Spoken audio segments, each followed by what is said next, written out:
El siguiente segmento tiene contenido o opinión.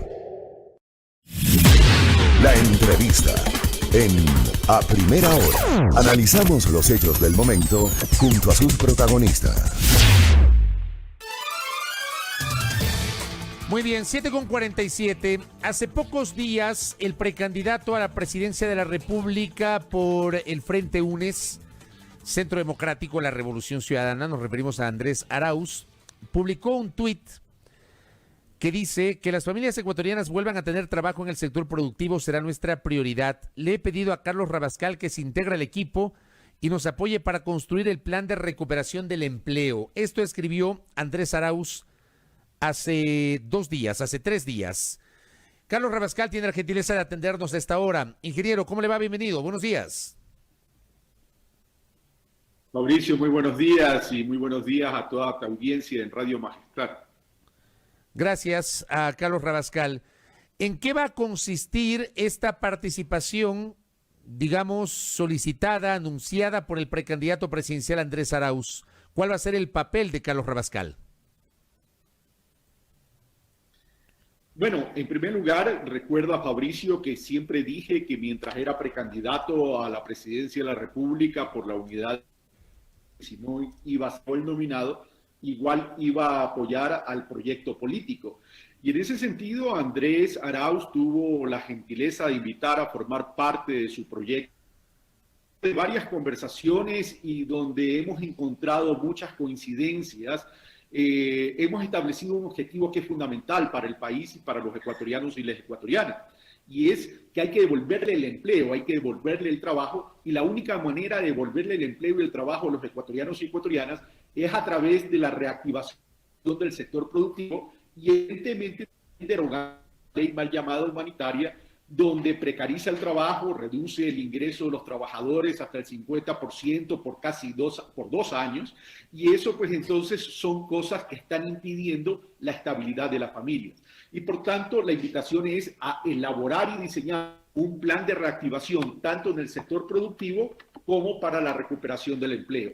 Entendiéndose como la reactivación del sector productivo, Fabricio, micro, pequeñas, medianas y grandes empresas que estén orientadas no solamente a producir, sino a generar encadenamientos productivos, cadenas de valor, y también establecer metas de largo plazo como para poder desarrollar y potencializar un plan industrial real para el país.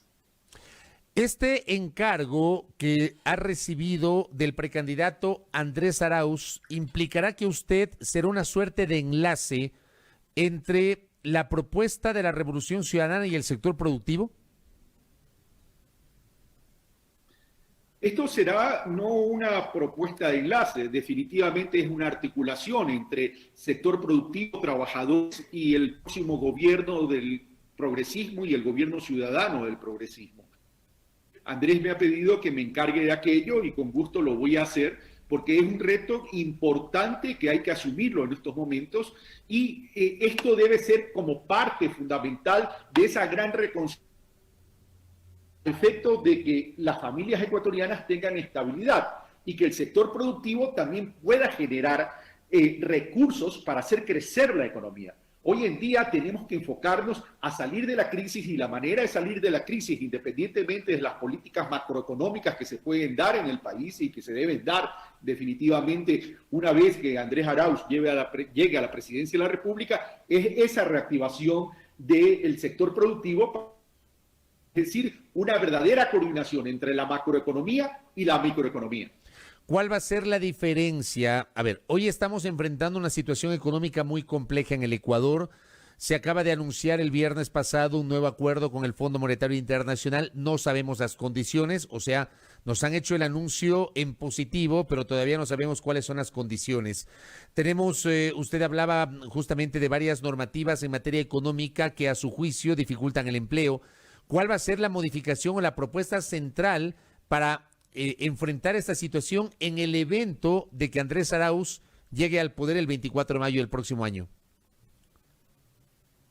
Devolverle los ingresos a los trabajadores, Fabricio. ¿Cómo? Esto es muy sencillo como esto. ¿Pero cómo? Si tenemos trabajadores que tienen ingresos, ellos no van a poder consumir en la economía. Entonces, si no tienen ingresos y no consumen, a menor consumo, menor producción, mayor desempleo, menor inversión. Y en ese sentido, lo primero que habría que hacer es derogar esa ley más llamada humanitaria, donde se precariza el trabajo, se reduce el ingreso de los trabajadores e incluso se permite el despido. Entonces, primero comencemos por ahí. Y luego, evidentemente, estableciendo una política económica que permita inyectar recursos en la economía y poder sostener ese sector productivo con una asistencia de carácter temporal hasta poder ir reactivando la economía. Y para eso va a jugar un papel importante el Banco Central del Ecuador, mi querido Fabricio, tema que ya lo ha anunciado Andrés Arauz, porque recordemos algo, para poder fortalecer la dolarización necesitamos la recuperación del sector productivo y que los trabajadores tengan ingresos. Esta parte, por ejemplo, me parece importante porque en los últimos días hay algunos sectores económicos y políticos que advierten que Andrés Arauz es un feroz detractor del modelo de la dolarización y que él podría echar abajo la dolarización de la economía. Le escuché una declaración que hizo el precandidato presidencial en una radio colega, en Teleradio con Jimmy Jairala, donde decía que la dolarización se va a mantener y se va a fortalecer. Ese es el camino. Usted puede asegurar a los oyentes, televidentes e internautas que están en este momento conectados en este diálogo con el ingeniero Carlos Rabascal, que no hay ningún riesgo con la propuesta económica de ustedes en el evento de llegar al poder, ningún riesgo para mantener la dolarización de la economía. Andrés Arauz ha sido clarísimo en este sentido y ha dicho, vamos a fortalecer y mantener la dolarización. Recuerde, Fabricio, que en medio de un proceso electoral comienza la campaña sucia. Y esa campaña sucia, esa campaña negativa, como se llama o se la denomina en el argot electoral, lamentablemente pretende hacer daño. Lo mismo se decía cuando Rafael Correa era candidato a la presidencia de la República y luego presidente de la República, y resulta que fue el gobierno que más sostuvo y mantuvo la dolarización.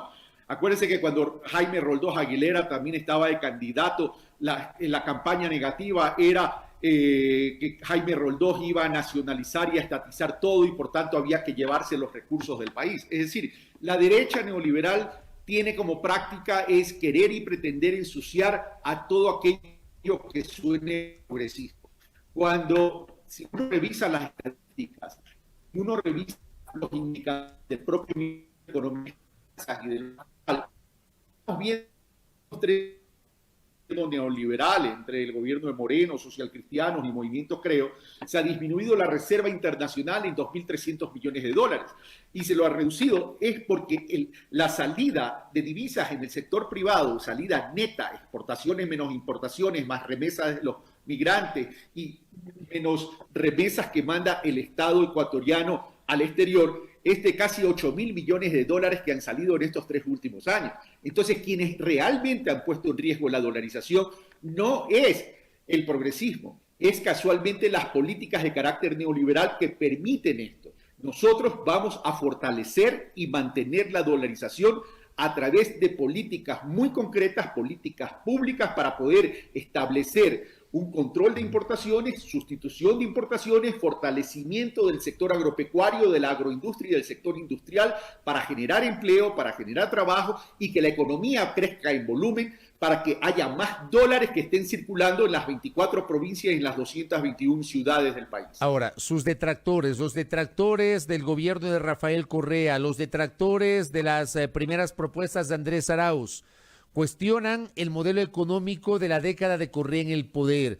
Han dicho un modelo económico en donde creció exponencialmente el gasto público, en donde no se guardó dinero para las vacas flacas, para la época de las vacas flacas, en donde, por ejemplo, hubo un endeudamiento agresivo, en donde hubo obra pública ciertamente, pero con corrupción, en donde se infló el aparato burocrático del país. Eso dicen los detractores de Correa y hoy de Arauz. ¿Qué responder ante estas críticas por un lado y por otra parte? ¿Qué podría cambiar? ¿Qué sería lo diferente en un eventual gobierno de Andrés Arauz frente o versus a los 10 años que tuvimos con Correa en el poder?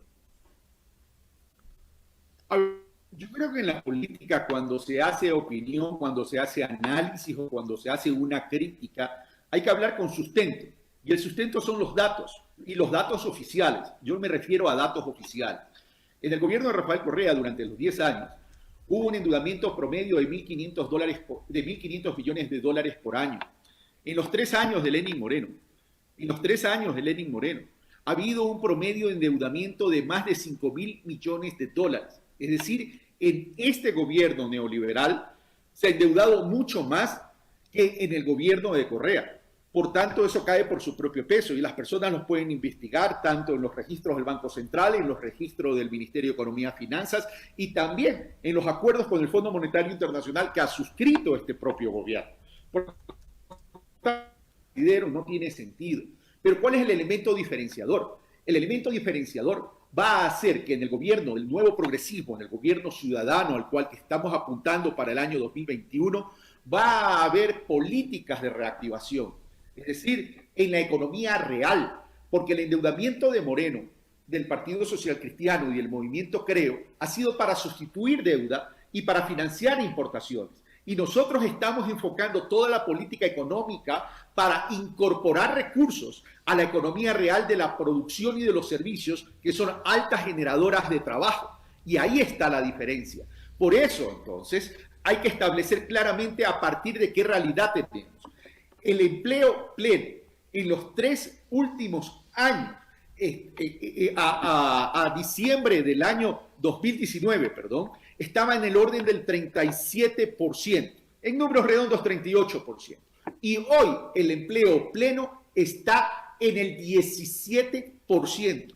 Esa afectación, producto de las políticas de austeridad de este gobierno, es lo que vamos a tener que revertir. Y ahí está el elemento diferenciador. Para nosotros, en este nuevo progresismo, la economía tiene que tener rostro, porque tiene que ser una economía orientada a la construcción de una estabilidad en las familias ecuatorianas. ¿Qué va a pasar, por ejemplo, con el sector petrolero o el sector minero? Hace pocas horas acaban de anunciar ya la concreción de la fusión de Petroamazonas con Petroecuador y el nacimiento de una nueva empresa.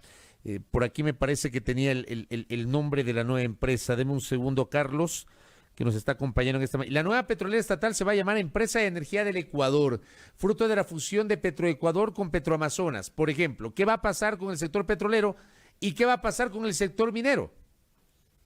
A ver, no es un área al cual me la han delegado. Eso responde al tema de los sectores estratégicos, pero lo que sí le puedo decir, Fabricio, es que el sector de hidrocarburos y el sector petrolero tienen que formar parte importante también de la economía del país. Si bien hay que comenzar a desarrollar nuevos modelos productivos y económicos no dependientes de los recursos no renovables, es fundamental el sector de hidrocarburos porque en este momento donde tenemos escasez de recursos, tenemos que aprovechar los recursos que tenemos una vez que se incremente el precio del petróleo. Pero también tenemos que incrementar los niveles de extracción para tener mayor volumen de crudo, para poder tener mayor ingresos por concepto de exportaciones petroleras.